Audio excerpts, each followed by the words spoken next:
Hello student,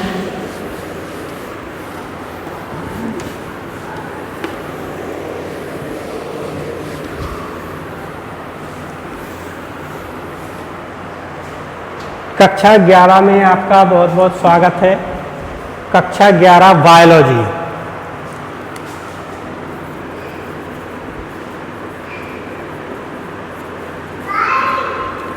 chapter 1।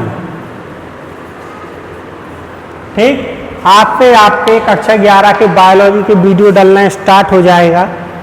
ठीक, आज का वीडियो थोड़ा छोटा होगा, वो इसलिए होगा क्योंकि जो बुक्स है अभी हम डिसाइड नहीं कर पाए कि आपको कौन सी बुक्स चलाएं। तो आज तो ठीक है, जितना हम बता देंगे उतना पढ़ लेना, लेकिन आज हम बुक्स चूज कर लेंगे कि आपको कौन सी बुक्स चलानी है, और कल के वीडियो में हम आपको बता देंगे कि आप लोगों को कौन कौन सी बुक्स, कौन से राइटर की बुक्स लेनी है। तो सभी बच्चे या सभी स्टूडेंट उस राइटर की बुक खरीद लेना, क्योंकि बुक होना इसलिए ज़रूरी है क्योंकि आप हमारे सामने नहीं बैठे हो। ठीक, यदि हमने इधर कुछ लिखा तो आपको समझ में नहीं आया कि ये लिखा क्या है, तो आप क्या करोगे? अगर आपके पास बुक्स है तो आप बुक से तो देख सकते हो, उसमें पता पड़ जाएगा कि आपको यहाँ पर लिखा क्या है। और कभी कभी क्या होता है कि कुछ चीज़ें हम बुक से भी लिखने को दे सकते हैं, जो सिंपल सी चीज़ें होती हैं तो बुक से भी लिखने को देख सकते हैं। तो आपको बुक्स का होना बहुत ज़रूरी है। तो आज हम डिसाइड कर लेंगे कि आपको कौन सी बुक्स देनी है या कौन सी बुक्स चलानी है। तो कल के वीडियो में हम बता देंगे कि आपको कौन सी बुक्स लेनी है। तो जब भी आपको टाइम मिले, 1 दिन 2 दिन 4 दिन 6 दिन 10 दिन रात आने का, तो आप किसी भी स्टोर से वो बुक को ले लेना। ठीक, लेकिन जितना जल्द से जल्द हो सके तो आप बुक्स ले लीजिएगा, क्योंकि वो तो आपको लेनी ही पड़ेगी, तो आप उस बुक को ले लीजिएगा। अब जो नेक्स्ट आपको आगे है, हम आगे आपको बताएंगे चैप्टर 1। ठीक, चैप्टर 1 का नाम है जीव जगत। जीव जगत। ठीक, तो जीव जगत का मतलब सीधा सीधा सिंपल होता है। जीव जगत मतलब सजीवों का संचार। हम सजीवों के बारे में पढ़ेंगे, जीवों के बारे में अध्ययन करेंगे कि इस पृथ्वी पर कितने जीव रहते हैं, किस जीव को किस वर्ग या संघ में रखा गया है, और किस या वर्ग संघ में किस वैज्ञानिक ने रखा है। एक कोशिका वाले जीवों को किस वर्ग में रखा गया, बहुकोशिकीय जीवों को किस वर्ग में रखा गया है, और नीली हरी शैवालों को किस वर्ग में रखा गया है, और बैक्टीरिया जो विषाणु होते हैं उनको कहाँ रखा गया, पेड़ पौधों को किस वर्ग में रखा गया।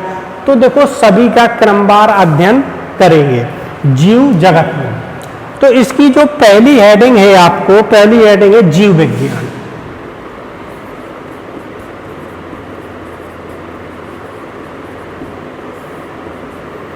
ठीक, तो जीव विज्ञान क्या होता है? सिंपल सी परिभाषा होती है, आप जानते ही होंगे कि जिस संस्था के अंतर्गत हम सभी जीवों का अध्ययन करते हैं उसे जीव विज्ञान कहते हैं, या जिस शाखा के अंतर्गत हम सजीवों का अध्ययन करते हैं उसे हम जीव विज्ञान कहते हैं। लेकिन जीव विज्ञान जो होता है वो 2 भागों में डिवाइड किया गया। एक तो होता है, जीव विज्ञान को 2 भागों में बांटा गया। एक जंतु विज्ञान, जिसे हम कहते हैं जूलॉजी। दूसरा वनस्पति विज्ञान, जिसे हम कहते हैं बॉटनी, BOTANY। ठीक, एक होता है जंतु विज्ञान, दूसरा वनस्पति विज्ञान। अब देखो जंतु विज्ञान क्या है? जिस शाखा के अंतर्गत हम जीवों का अध्ययन करते हैं वो जंतु विज्ञान होती है, और जिस शाखा के अंतर्गत हम पेड़ पौधों का अध्ययन कहते हैं उसे हम क्या कहते हैं? वनस्पति विज्ञान कहते हैं। ठीक, अब जो जीव वैज्ञानिक के जनक थे वो थे अरस्तु। जीव वैज्ञानिक के जनक क्या थे? अरस्तु। और वनस्पति विज्ञान के जनक किसे कहते हैं? थियोफ्रैक्टस। वनस्पति विज्ञान के जनक हैं थियोफ्रैक्टस। ठीक, तो जीव विज्ञान में हमको इतना ही लिखना है। इसके लिखने का मेथड हम आपको भेज देंगे, तो आप उससे लिख लेना, इससे मत लिखना। इसमें हम आपको सिर्फ समझाएंगे, बाकी लिखना है आपको। जो हम भेजेंगे पिक, PDF पिक, उसी में आपको लिखना है। अब आगे जो आपका टॉपिक है सजीव क्या है, दूसरा टॉपिक है सजीव क्या है। सजीव क्या है?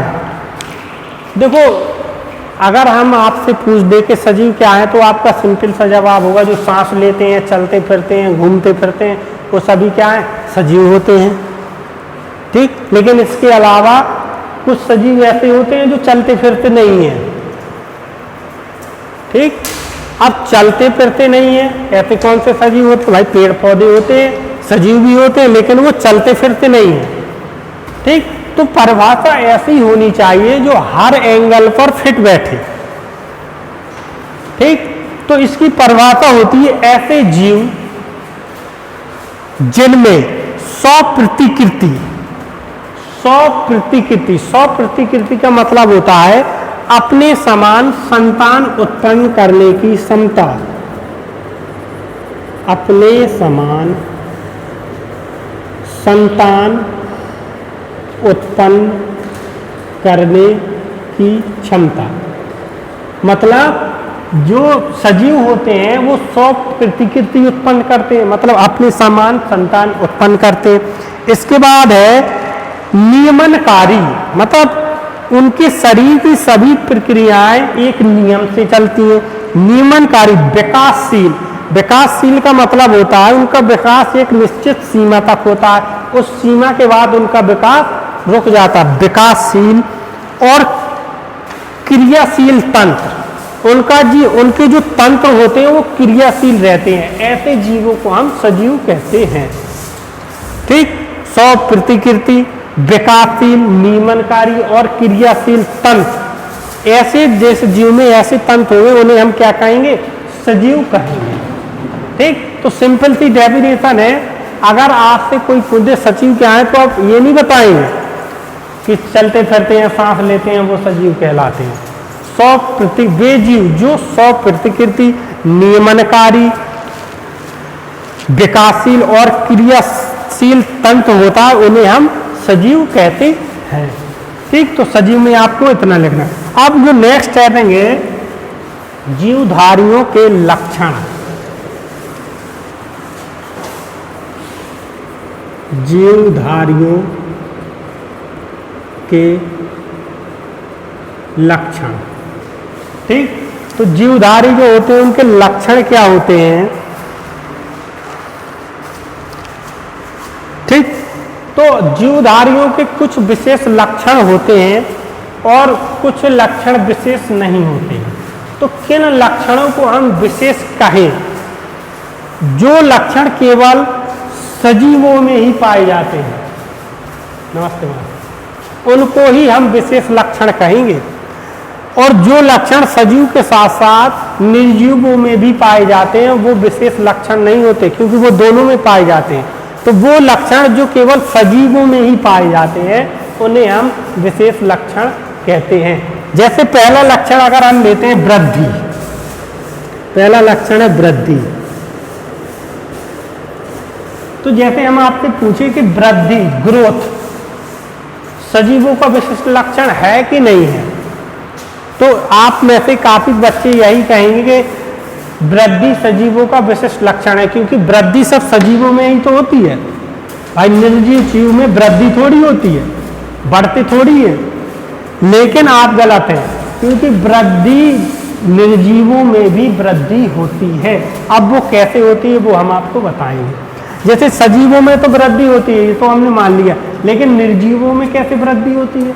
अब जैसे मान के चलो कोई माउंटेन है या पर्वत है, ठीक, गर्मियों के दिनों में इसकी लंबाई मान के चलो 5000 मीटर है। ठीक, जब सर्दियां आएंगी, सर्दियों के दिनों में इसकी लंबाई थोड़ी बढ़ जाएगी कि नहीं? किस कारण? यदि इसमें बर्फ का जमाव हुआ तो 2-4 मीटर और बढ़ जाएगा। तो पहाड़ क्या है, जैसे सजीव है लेकिन इसकी लंबाई में वृद्धि हुई कि नहीं हुई, ठीक। तो सजीवों में भी वृद्धि होती, चाहे वो 1 या 2 मीटर ही क्यों ना हो, ठीक। अब नेक्स्ट बात करते हैं, जैसे रेगिस्तान में जो बालू के टीले होते हैं, अगर हम किसी दिन देखें तो वो टीले छोटे होते हैं, लेकिन अगले दिन देखते हैं तो उनमें और ज़्यादा बालू का जमा हो जाता, तो और ऊंचे हो जाते हैं, तो उनमें भी वृद्धि हुई कि नहीं हुई। कोई पत्थर है, बड़ा सा पत्थर है, उसको हमने फेंक दिया, कई टुकड़ों में बट जाता, तो उसकी संख्या में भी वृद्धि हुई कि नहीं हुई। तो देखो वृद्धि निर्जीवों में भी होती है, लेकिन सजीवों में तो होती है, और निर्जीवों में भी वृद्धि होती है। तो ये सजीवों का विशिष्ट लक्षण नहीं होता है, क्योंकि वृद्धि सजीवों के साथ साथ निर्जीवों में भी होती है, तो इसे हम सजीवों का विशिष्ट लक्षण नहीं कहेंगे, ठीक। ये तो रही बात वृद्धि की। दूसरी बात करते हैं हम जनन। जनन का मतलब होता है अपने ही समान संतान उत्पन्न करना, ठीक। तो अब आपको बताना है कि जनन जो होता है वो सजीवों का विशिष्ट लक्षण होता है कि नहीं, ठीक। अब आप कहेंगे कि जनन सिर्फ सजीव ही तो करते हैं, मतलब अपने समान संतान उत्पन्न सजीव ही करते हैं, लेकिन कुछ सजीव ऐसे होते हैं जो अपने समान संतान उत्पन्न नहीं करते हैं। जैसे मान के चलो खच्चर, जो खच्चर होता है वो अपने समान संतान उत्पन्न नहीं कर पाता। दूसरा होता है श्रमदार मधुमक्खी,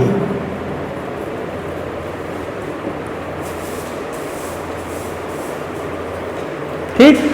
जो श्रमिक मधुमक्खी होती है, देखो मधुमक्खी का जो छत्ता होता है उसमें 3 प्रकार की मधुमक्खियां पाई जाती हैं। एक तो होता है रानी, दूसरी होती है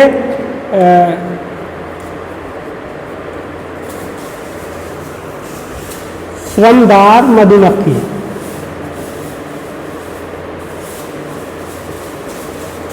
ठीक, जिसे हम बोलते हैं श्रमिक।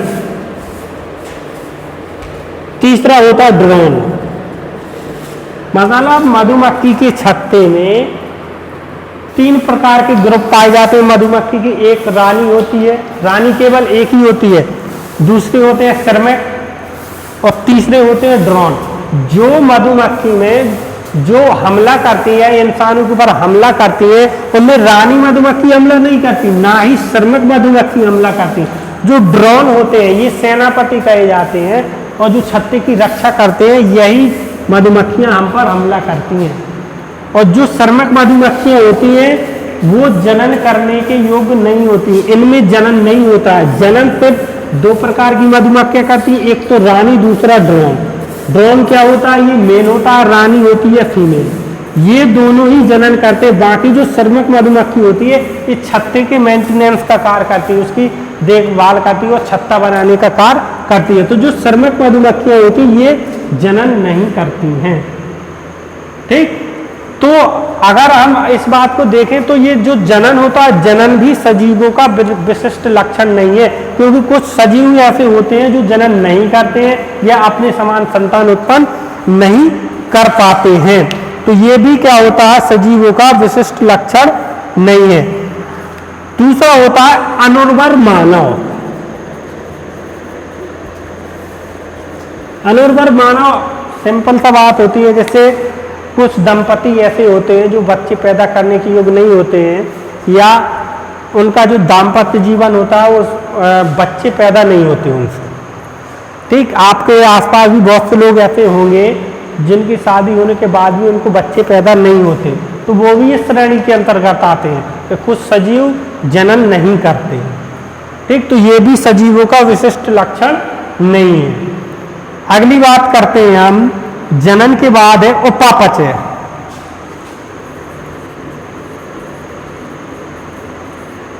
उपापचय, उपापचय में सभी रासायनिक क्रियाएं आ जाती हैं। जो हमारे शरीर के अंदर जितनी भी रासायनिक क्रियाएं होती हैं सभी क्रियाएं उपापचय के अंतर्गत आ जाती हैं। अब ये रासायनिक क्रियाएं कौन कौन सी होती हैं, श्वसन, वहन, उत्सर्जन, ये सभी क्या रासायनिक, पोषण, ये सभी रासायनिक क्रियाएं होती हैं।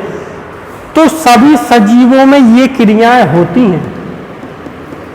ऐसा कोई भी सजीव नहीं है जिसके अंदर ये क्रियाएं ना होती हैं।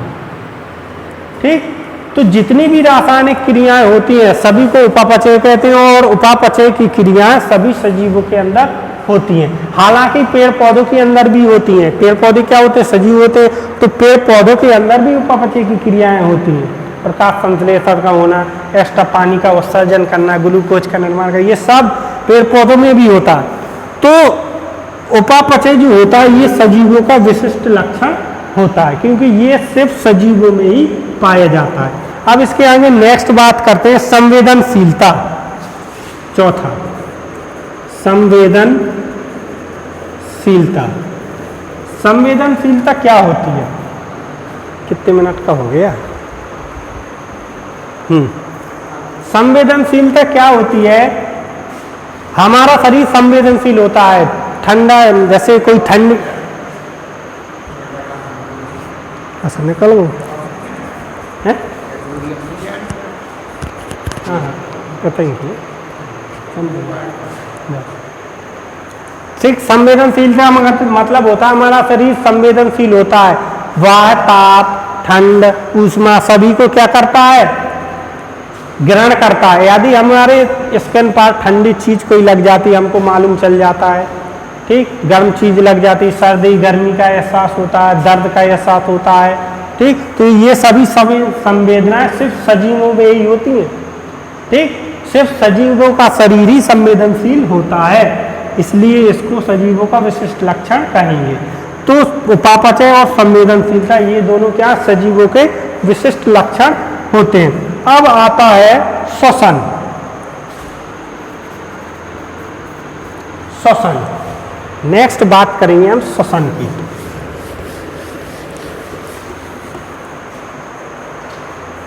ठीक, श्वसन। अब श्वसन जैसे मतलब कहते हैं, जैसे आपसे पूछ दे कि श्वसन क्या होता है तो आप सीधा सीधा जवाब दोगे सांस लेना और कार्बन डाइऑक्साइड को बाहर करना श्वसन कहलाता है। नहीं, अब बस लास्ट की 10 मिनट हो गए, 10 मिनट खत्म हो गए, 4 वीडियो क्या? हाँ, 2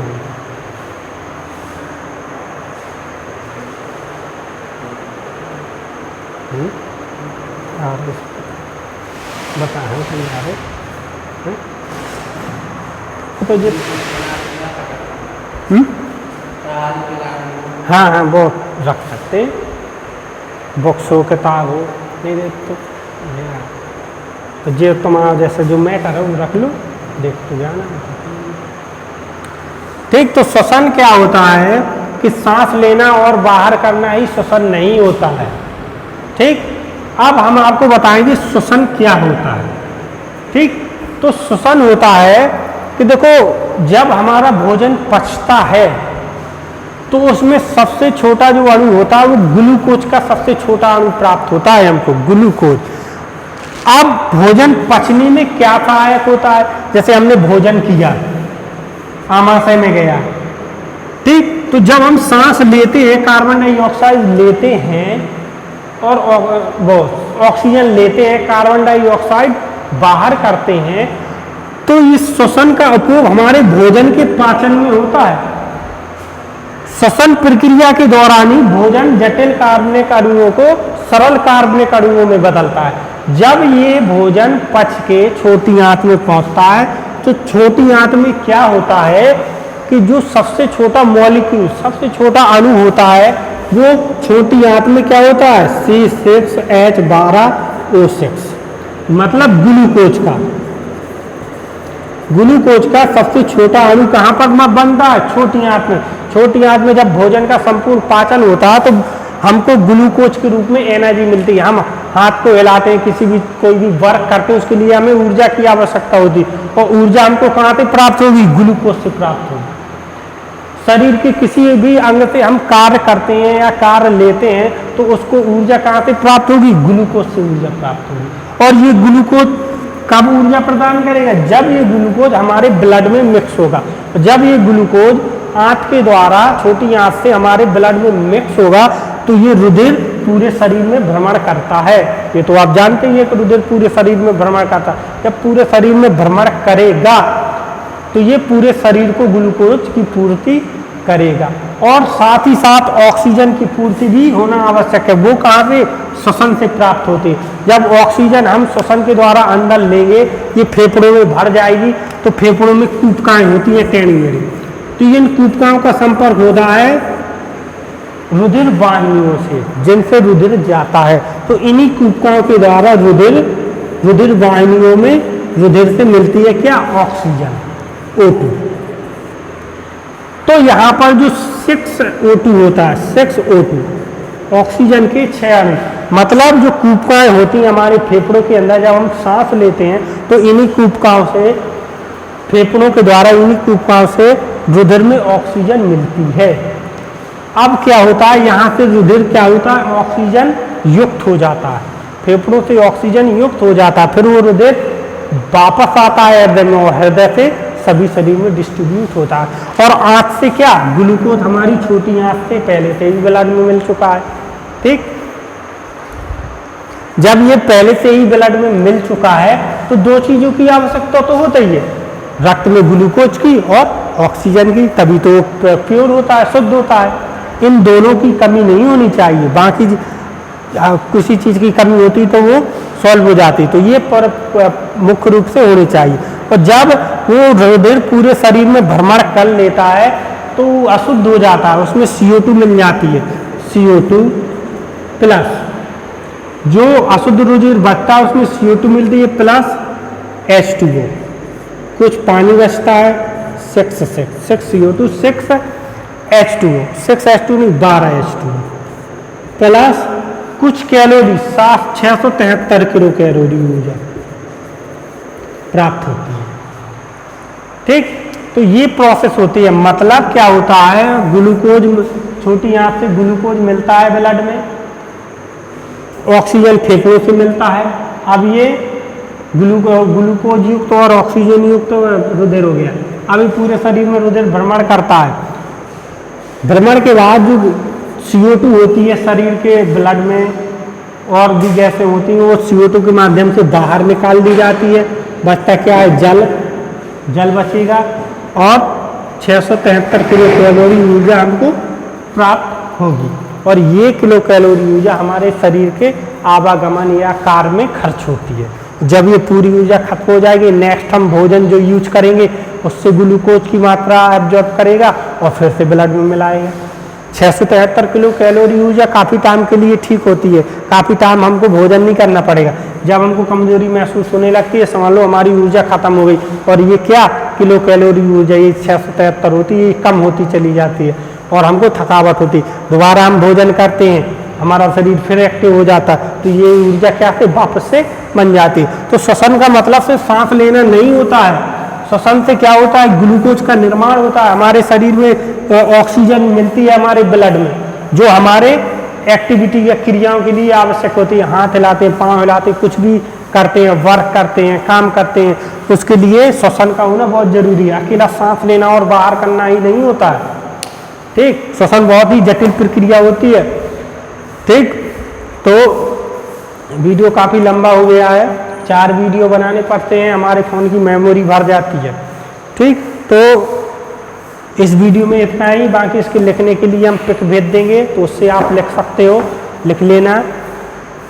ठीक है, बाकी इसके जो आगे है वो आगे कल बताएंगे। ठीक, धन्यवाद।